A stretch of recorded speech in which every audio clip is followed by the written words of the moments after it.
All right, well, just a reminder, we have our last midterm coming up next time on Wednesday, so don't come to class here. It's going to be by email again. So maybe I should put this down at the bottom here. Midterm on Wednesday during the regular class hour. Open book, open notes, just like the last one. No help from any individuals.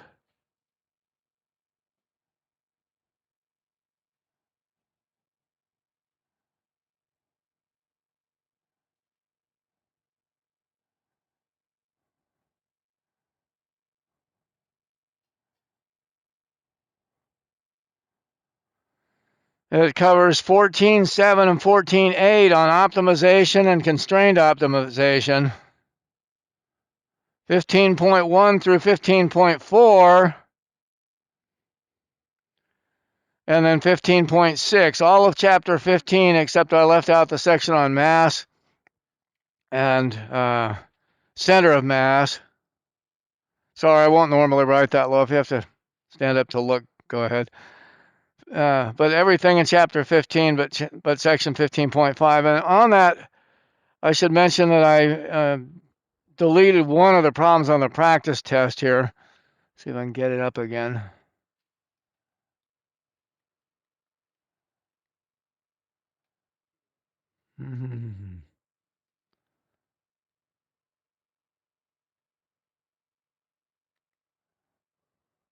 Because it's out of that section. Yeah, 2F part 2.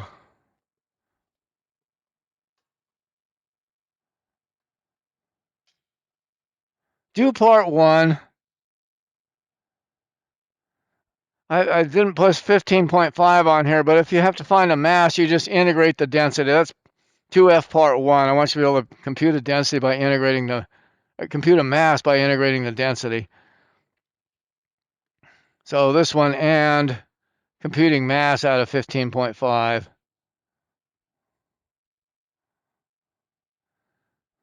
All right, is it clear what the midterm covers then? Any questions on that? All by email only.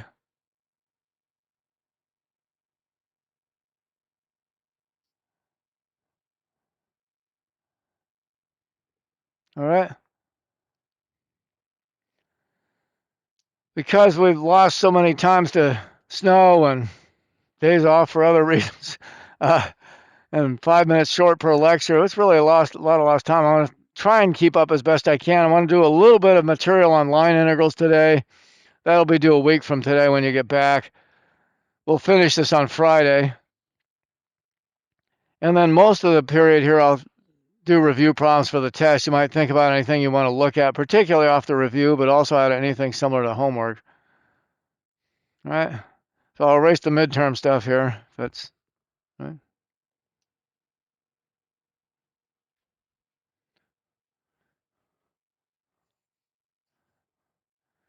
And say we started line integrals, and there are two types of line integrals. There was the scalar line integral and the vector line integral. I want to do just one quick example of both of them today. The vector line integral is actually defined in terms of the scalar line integral, so they're highly related. You call them both line integrals. And we said the the scalar line integral meant you put in a scalar function, just an ordinary function, into the integral, and the vector line integral you put in a vector field. But the idea of this one was if you had a function z equals f of xy that was non-negative on a region, and you had a curve here within the domain of definition of z, given by some vector valued function r of t, you could add up areas of curved rectangles over this and below the surface, and you get the area of this curtain down here. It can be thought of geometrically, or if you think of the integrand f as being the density, you can say this is the mass along the wire with the density function at each point f of xy. But geometrically, that's what it is. You're taking the area of the curtain below z equals f of xy when you take this line integral. It's a limit of a sum of curled rectangles, we said. But you can evaluate it this way. All you have to do is the function that you're trying to find the area below, you just write that function along the curve, x of t, y of t. Replace x and y with the functions of t they are by the parametric representation. And replace ds with length of r prime of t dt. And that's our evaluation formula for scalar line integrals. When you see this, just write this and evaluate it, right? So we had this formula at the end. I wanted to do an example. Say, suppose I had to integrate this one. Well, wait a minute, that's x, y, z. Well, all this carries over to more dimensions. If it's f of x, y, z ds, you can just put in here a z of t. So you can do functions of more than two variables. You can do four-dimensional and so forth. And it's the same formula, just with one more component, and we'll use that for this one, all right? Then it's hard to draw, right, because I have to do a three-dimensional subspace of four-dimensional space to draw it. But we could still think of it as, in terms of mass, as a real-life problem. You can compute the mass of something. All right, a wire in three-dimensional space. So let's see how we can do this one. We say that this one is actually equal to, well, wait a minute, we need a parametric representation. We'll have to come up with it ourselves. So you come up with the easiest one you can. The easiest one is just let r of t equal t, t, t, and let t run from 0 to 4, right?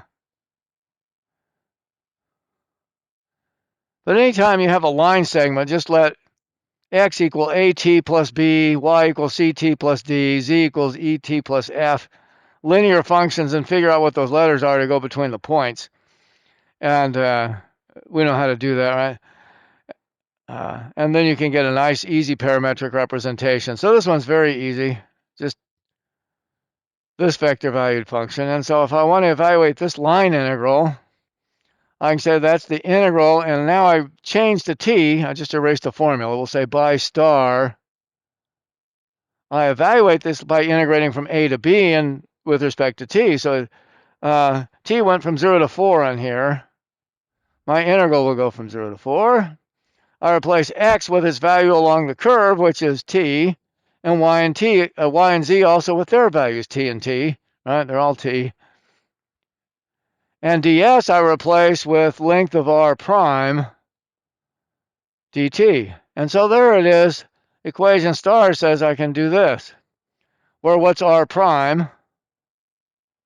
That's the derivative component by components, right? So it's 1, 1, 1. Derivative of t, derivative of t, derivative of t. And the length of r prime is then the root sum square of those. All right, square root of 1 squared plus 1 squared plus 1 squared is square root 3. Right? So this just gets replaced by square root 3.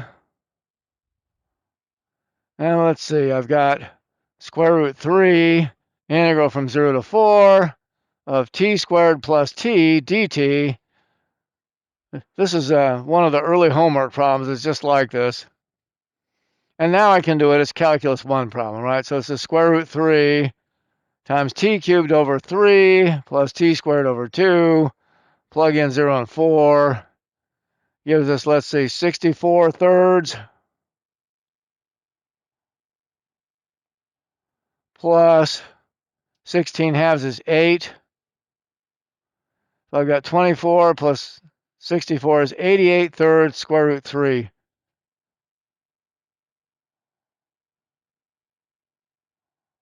There it is.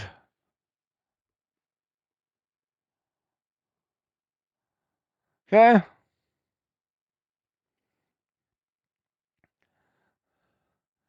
So if x plus yz was the density of a wire at position xyz, then you can integrate along the wire this density function, and you'd find out it had this much mass, right? Or if that was the charge density, it would have this much charge, that kind of thing. Does that one look all right?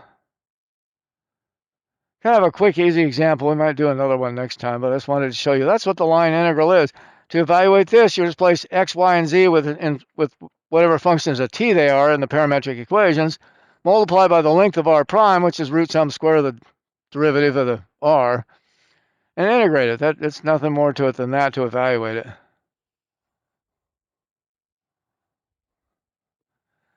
Now, what about vector line integrals? We didn't get to mention those last time. We'll just introduce that and do one example like that, and then we'll do review the rest of the time.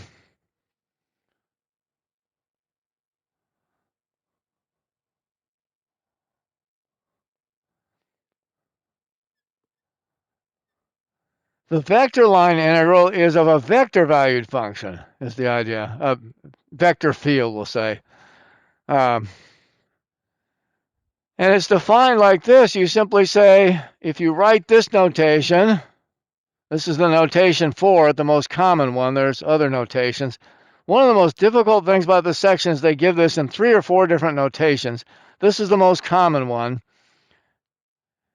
And what it means, what it's defined to be, is the line integral along C, or the scalar integral along C of f dot t ds, where t is the unit tangent, r prime divided by its length, at least along a regular curve, a regular curve being one where r prime is never the zero vector.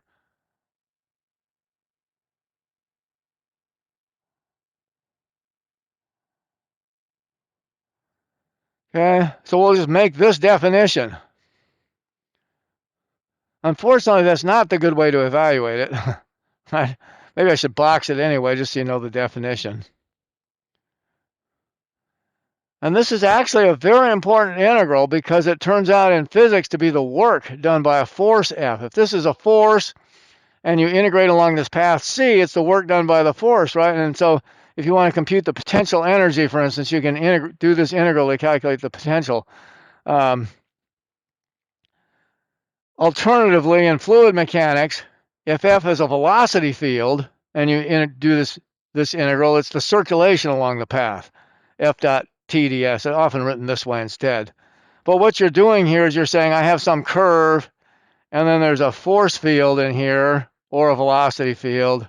Maybe it looks like that, F. And as you drive through this velocity field or force field, there's a component of each of these vectors that points in the direction you're moving, right? It has 2 components, a component tangent to the curve and a component perpendicular. If you just integrate the tangent component, you take f dot a unit vector t, it gives you this here. I don't know if you remember this. When you dot product a vector with a unit vector, it gives you the component of that vector in that direction, right? Because this has length of f, length of t, cosine of the angle between them, but length of t is 1, and so this is length of f cosine of the angle. It's just this side of the triangle, right? This is length of f, this is length of f cosine by trigonometry. That's what this is. And so you're integrating the component of force all on the trajectory, and when you integrate the component of force along the path, that's what they define to be work. All right, so that's what it's computing geometrically. And then circulation, you can see why they call it circulation. It's the amount of velocity that's making you flow around the path, right? You're ignoring the perpendicular velocity that's pushing you out or in. So that's the definition, but how can we evaluate it?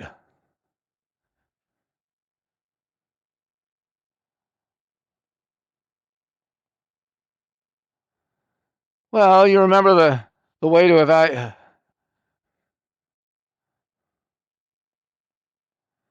The way to evaluate a scalar line integral is by star. We can say this is the integral from a to b of f of x of t, y of t, f along the curve, dot t is r prime of t over its length, and then ds has to be replaced with r prime dt, right?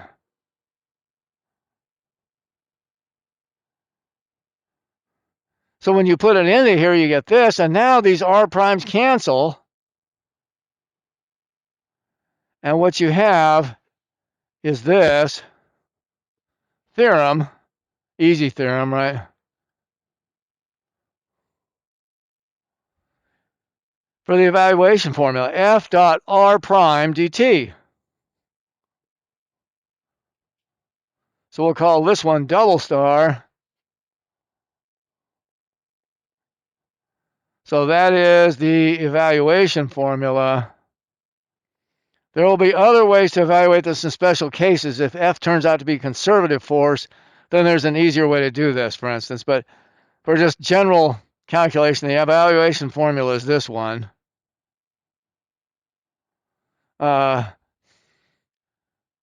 You replace the definition with what we just derived, right? It's integral from A to B f of x of t, y of t, dot r prime of t dt. There's how you evaluate a vector line integral. You just write this down and evaluate that integral, okay?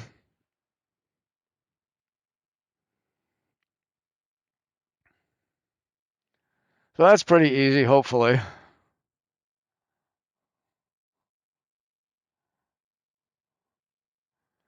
Let's do one quick example of that. And then if you've got more dimensions, this also works, right? You can just add z of t in here and another component r prime of t, and it works out in any number of dimensions, 1, 2, 3, 4, all the way up.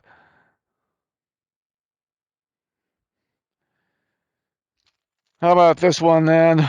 Suppose I wanted to evaluate integral f dot dr, where f is 2y squared 4x squared. So there's f dot dr along C, where C is the curve. That's the hyperbola, y equals 1 over x, x running from 1 to 3. How about that? How am I going to do that one? Right, double star, right? So I immediately write this is the integral from A to B of, and I have to replace this with functions of t. Well, wait a minute, I don't have functions of t, right? I have to come up with an easy parametric relation. Well, if I just let x equal t to make it easy, what's y?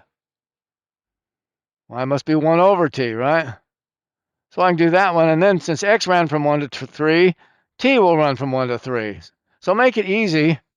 When you can just let x equal t is a good idea. Right? So now if x is t and y is 1 over t, then I replace these in favor of what they are, twice 1 over t squared from twice y squared, and 4 times t squared for 4x squared. All dot dr, and then you've got to write dr dt, or r prime, dt. There it is. I just put in what these functions of t are, and now t goes from 1 to 3, so this is an integral from 1 to 3. That's it. Just replace these with functions of t, dot product with dr dt, integrate over the values of t. And that'll do a vector line integral on all the problems on there. This way, hopefully get started on those after the test. So you use formula double star to evaluate a vector line integral until we get to the stuff for special cases later.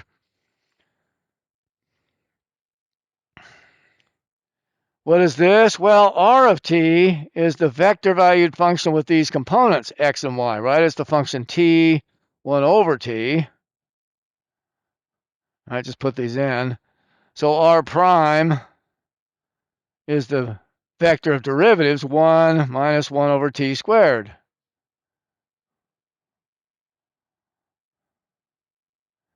And to evaluate this one now, I just have to integrate from 1 to 3. 2 over t squared, 4t squared, dot r prime is this one, 1 minus 1 over t squared, dt. And now it's a calculus 1 problem. I got to do the dot product first, I guess. Integral from 1 to 3. 2 over t squared times 1 plus 4t squared times minus 1 over t squared is minus 4. Did I get that right? I think so. 2 over t squared minus 4. And so now integral of 2 over t squared is minus 2t to the minus 1. Right? Integrate t to the minus 2, you get minus t to the minus 1, and then all times 2. And then minus 4t, plug in 1 and 3 and 1 and take the difference. It looks like minus 2/3 minus 12. That's when I plug in the top endpoint. Then I get minus 2, minus 4 when I plug in the bottom endpoint and I subtract them. So I'm going to add 6 to minus 12 makes minus 6 is minus 18/3. Minus 2/3 looks like minus 20/3. Huh?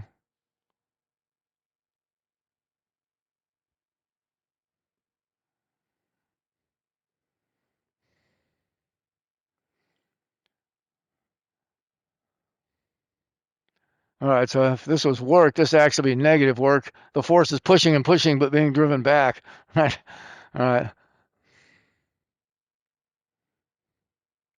That's it on these. This will give you a chance to try some of the things. Just use formula star for the scalar line integral, formula double star for the vector line integral. And then compute neat things like mass of a wire or work along a path. Now to main business for today, right? Anything in particular you'd like to look at? I need to check the time here, don't I?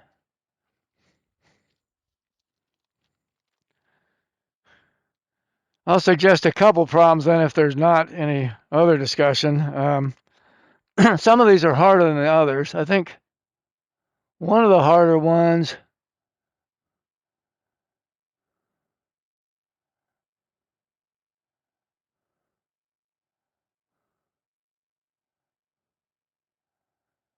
let's try 2e. Here I asked you to sketch the region of integration and evaluate it by switching to polar coordinates. Suppose I have integral from minus 3/2 to 3 of the integral from 0 to square root 9 minus x squared, x squared plus y squared dy dx. Sketch, convert to a polar double integral, and evaluate.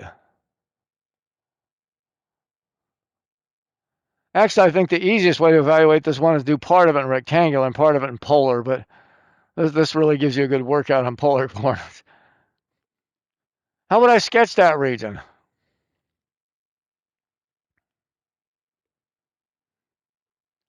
All right. What you do is say dx is on the outside, dy is on the inside. This is a vertically simple region. It goes between x with this minimum value to x with this maximum value. So I can start drawing it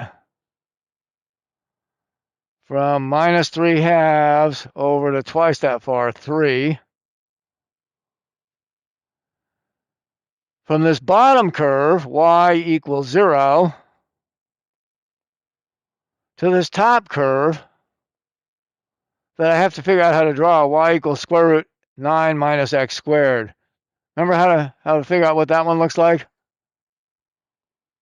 What is the top?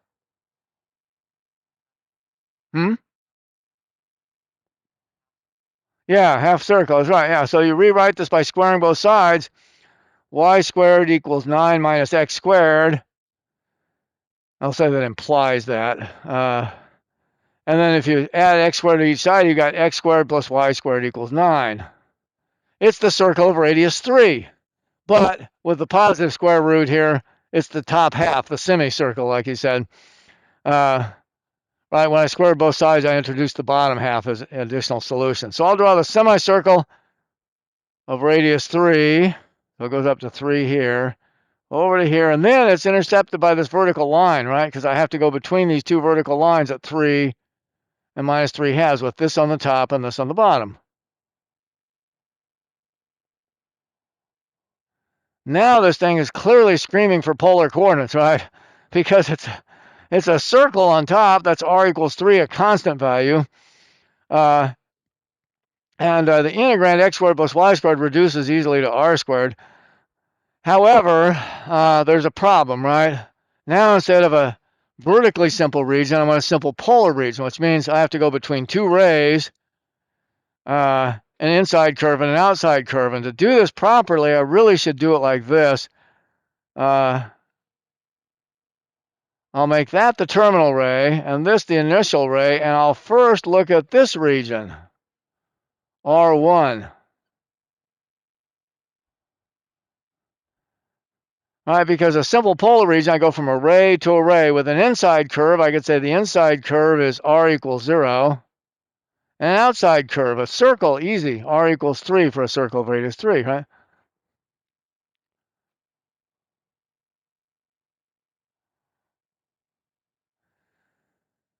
That's great for here. However, it's a different outside curve over here, so I'm going to break it up into a second integral. And I'll say this integral is also written double integral r squared. Well, let's write x squared plus y squared dA over the region R, that R is the union of this and this other one. Let's put the other one, let's call this one here R2. And so if I let R be the union of R1 and R2, I can evaluate this integral by summing the double integral over R1 and the double integral over R2.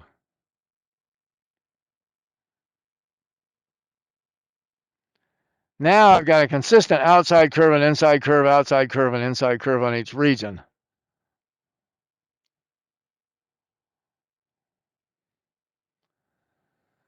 So let's see if I can replace this top thing up here then.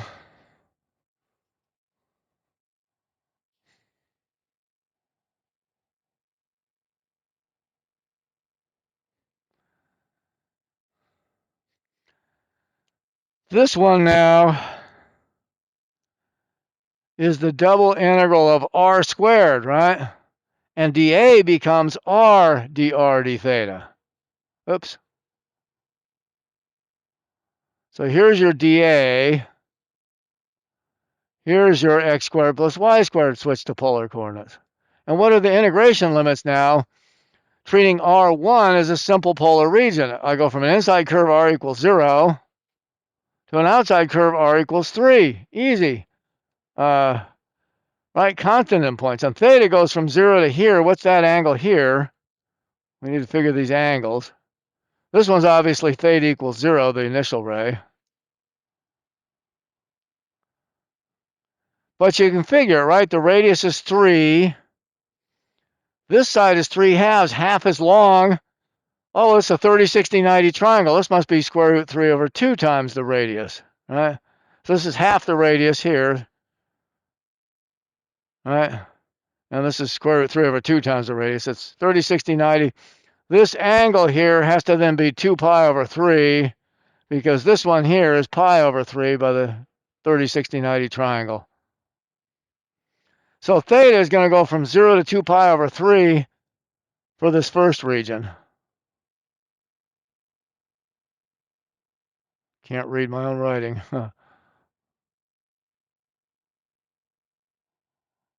There we go. Now what about the second region? I have a double integral there. This time theta goes from 2 pi over 3 to pi, right? This is theta equals pi.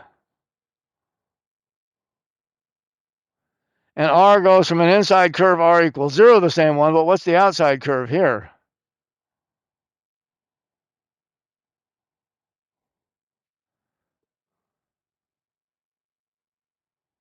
Sorry, it's so hard to hear with these between them. Yeah, so I can write x equal negative 3/2 is the name of the curve.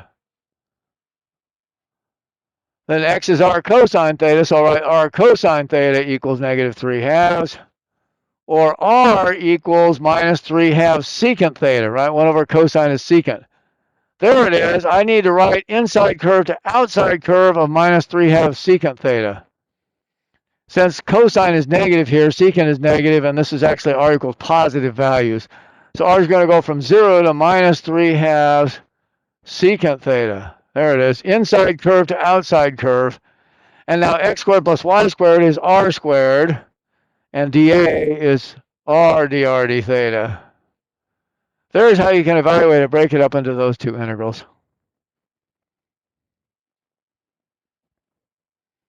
Okay. So it's kind of tricky, this one. It's supposed to be. It's supposed to give you a good workout on doing this stuff. We did the easy stuff for the beginning class. Then to get ready for the test, we give it a little more generality, I guess you'd say. Hate to have to erase all this, but sort of need it.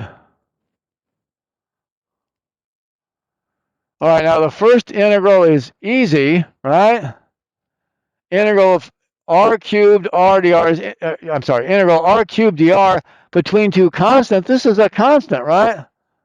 Just plug in the constant endpoints. So I can pull it out of here and I can write this as product of integrals. Integral from 0 to 2 pi over 3 d theta times the integral from 0 to 3 r cubed dr.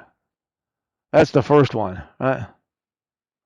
And that's easy to evaluate because this is just 2 pi over 3 then. And this is 3 to the 4th over 4.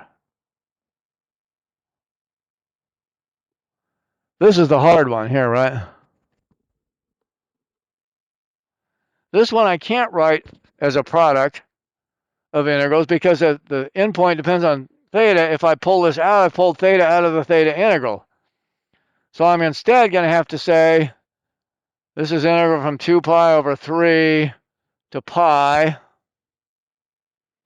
And integrate r cubed, say it's r to the 4th over 4. Plug in minus 3 halves secant theta and 0. So I'll just have to evaluate it directly there. Now this is then 1/4 comes out. Integral, actually, let's say r to the 4th gives me, yeah, okay, and then integral r to the 4th gives me minus 3 halves to the 4th secant to the 4th d theta. There it is.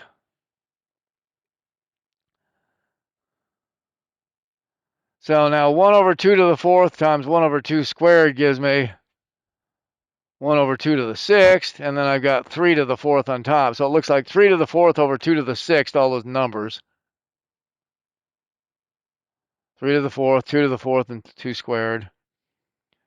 And this should have gone from 0, from 2 pi over 3 to pi.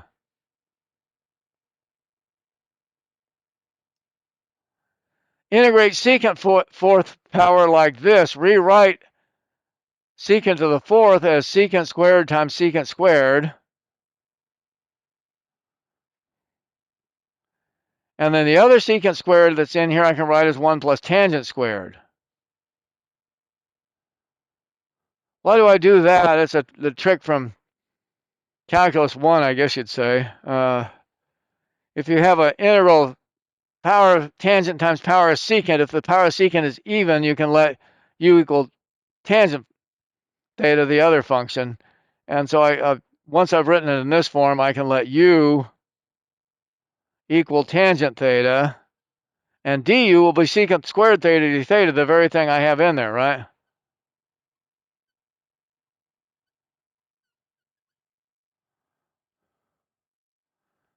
So all this stuff down here becomes du. Tangent squared becomes u squared, and now I can evaluate this one. And let's see, this one over here, see, this was 3 to the 4th power here. So this is like 27 times pi over 2.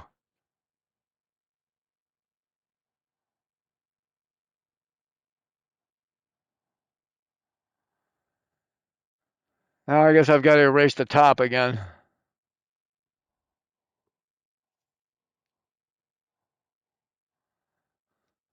And so this is 27 pi over 2 plus this one, integral of 1 plus u squared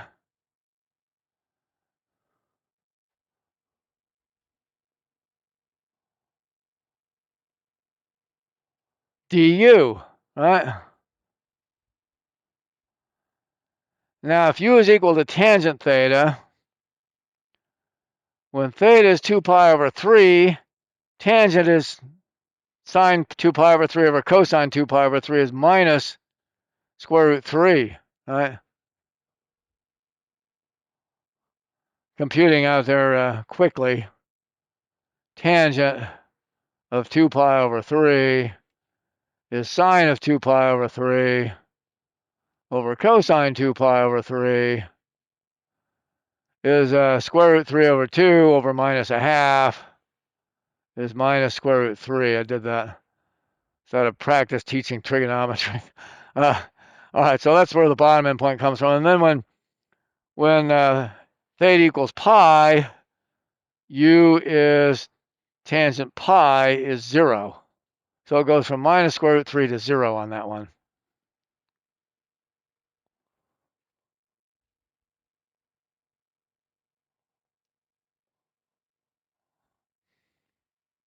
Okay, almost done. You can do the rest of this yourself pretty easily, I'm sure. All right, so we'll just say this is 27 pi over 2 plus 3 to the 4th over 2 to the 6th times u plus u cubed over 3. Plug in minus 0 minus square root 3 and take the difference. All right. I'll just leave that with the fractions. All right. But that's where that one comes from. That's kind of a longer problem, really pushes you on the polar coordinates. I thought it was worth doing. So.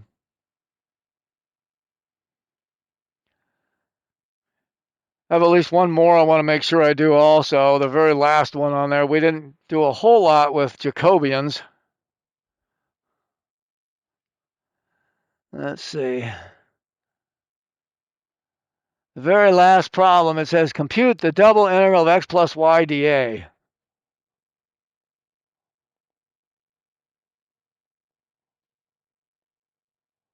Over a region D, I think I called it. Well, it looks like this. Goes from 5 to 0.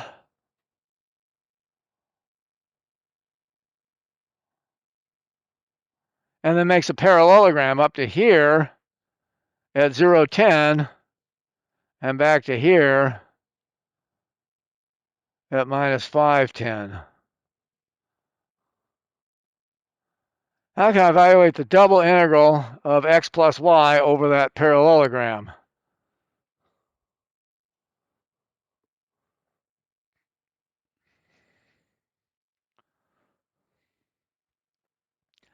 Well, fortunately, you got a hint here that with a little cleverness, you can figure out the substitution.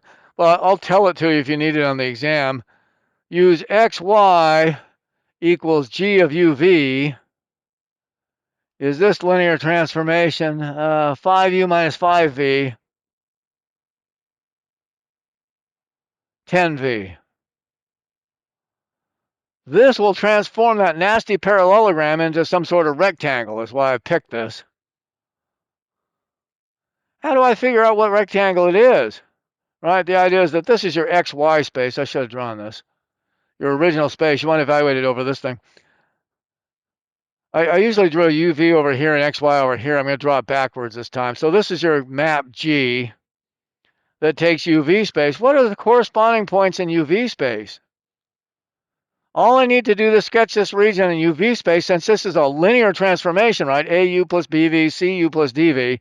It will take parallelograms to parallelograms. If I can plot the corners over here and put my straight edge down between them, I'll find what parallelogram this maps to, right? It takes parallelograms to parallelograms, these linear maps.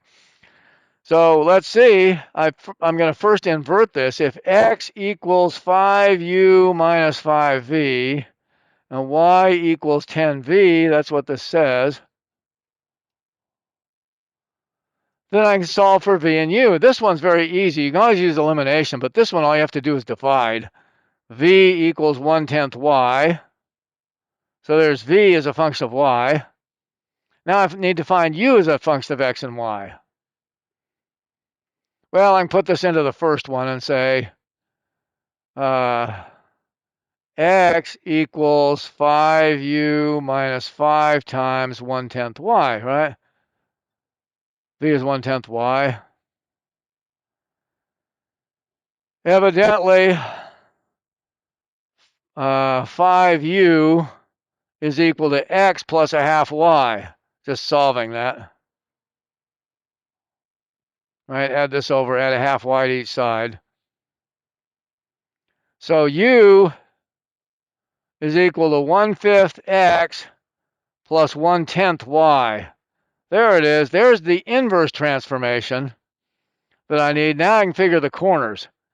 We know the origin always goes to the origin with the linear map, so this point came from this one. But how about 5, 0? If I put in x equals 5 and y equals 0, x equals 5, y equals 0, put into here, v equals 1/10 times 0 is 0. U equals 1/5 times 5 is 1, y plus 1/10 times 0. So u equals 1, y, v equals 0. Just putting them into these two equations. So 1, 0 is mapped to 5, 0 here in this mapping. Well, let's see. Now if I put in 0, 10, x equals 0, y equals 10, since I did this inverse function, let's see, x equals u is 1/5 times 0 plus 1/10 times 10 is 1. V is 1/10 times 10 is also 1. And now I already know the last point, right? Has to be a parallelogram because it takes parallelograms to parallelograms. This one must be 0, 1. So that's where this point maps. So, or backwards. This one goes to this one. This one goes to this one. This one goes to this one. And this one goes to this one. And then the line segments in between go to line segments in between. We have this square here. Here's your S or whatever, the corresponding region in UV space, which says what, when I want to transform this integral, what do I integrate over?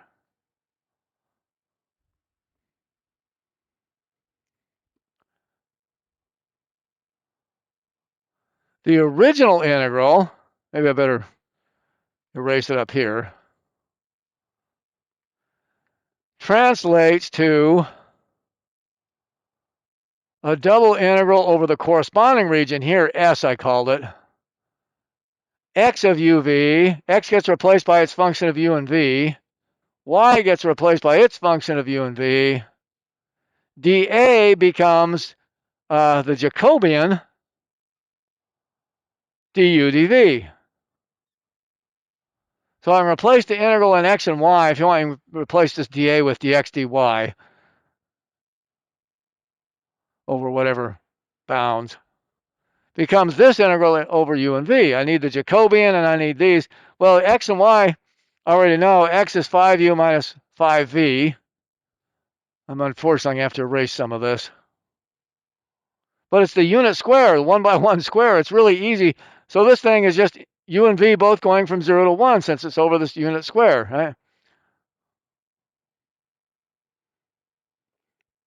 right? X of uv is 5u minus 5v. Y is 10v. So that's the integrand, x plus y. Now what's the Jacobian? Guess I got to get rid of this. Oh. The Jacobian is the determinant, dx du. I want you to be able to calculate this for the test. dx dv, dy du, dy dv. And for a linear transformation like this, it's very easy. It just comes out to be all constants. All right, dx du is 5. dx dv is minus 5. dy du, derivative of y with respect to u is 0. U isn't there. Dy dv is 10. And so this determinant is this times this. 5 times 10 minus 0 times minus 5 is 50. That's what I need here is 50 du dv. Evidently, what's happened here is there's a magnification of 50. This unit square is mapped into the parallelogram of 50 square units, is what it is. It's telling you. So this is the magnification action. Now all I just have to do is evaluate this double integral, and I'm done. Any questions on that before I erase again? I hate doing this, but oh, I solved these two equations for x and y.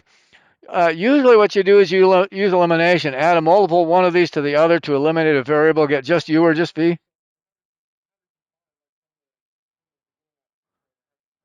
Oh, how do I find this transformation? Uh, there's formulas for it. I won't ask you to do that on the test. I'll just give it to you because it is complicated. I agree. That's a very good question. All right, so let's finish this real quick because I'm out of time. And say this is just the integral from 0 to 1, integral from 0 to 1 of, let's see, 5u minus 5u plus 5v times 50 outside du. Actually, I can make it 250 and call it u plus v, couldn't I? 250 integral of u plus v du dv. How much easier that is than the original integral, right? Maybe I should just leave it there and say you can do that one, right? Because we're out of time. But 250 times integral from 0 to 1, integral from 0 to 1, u plus v du dv. Pretty easy, right? All right. Bring me questions if you have them. Best wishes on Wednesday.